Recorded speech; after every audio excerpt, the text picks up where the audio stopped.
Welcome to Be Intentional. We're glad to have you here with us today in the garden. I'm Papa O, and we've been talking about creation and how God made things and the importance of understanding creation in order to understand mankind. That's what it tells us in Romans 1, to look at creation and we'll understand.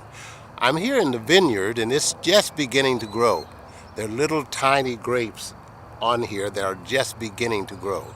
And of course, the husbandman in the garden has to come and nurture the grapes, make sure that insects don't get in the grapes. He has to water and fertilize the grapes. And 2 months from now, these vines will be loaded with wonderful, luscious, delicious grapes.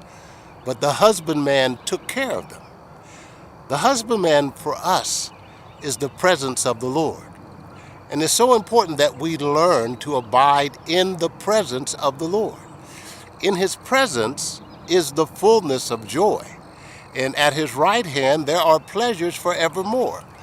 When we leave the presence of the Lord, the only thing that comes is sorrow and pain and destruction. In the Bible, Cain killed Abel, and when God came and confronted Cain, Cain left the presence of the Lord. Look what happened. His son, he had a son named Enoch. They built a city to memorialize his son. Not thinking about God, but a city, and named it Enoch. Then Enoch had a son. That son went on to have 2 wives, started polygamy. Then those sons had another son. They had a son named Lamech. And Lamech actually killed a man, just like his great-great-grandfather Cain had killed Abel. All that happened because they left the presence of the Lord. If you look at creation today, how many of us acknowledge the presence? How many of us are still enough to witness and acknowledge that He is with us and He's speaking to us? The presence of the Lord is everything. In the presence of the Lord, there's life. In the presence of the Lord, there's peace, there's joy. In the presence of the Lord, creation flourishes. You'll find people who are abiding in the presence of the Lord.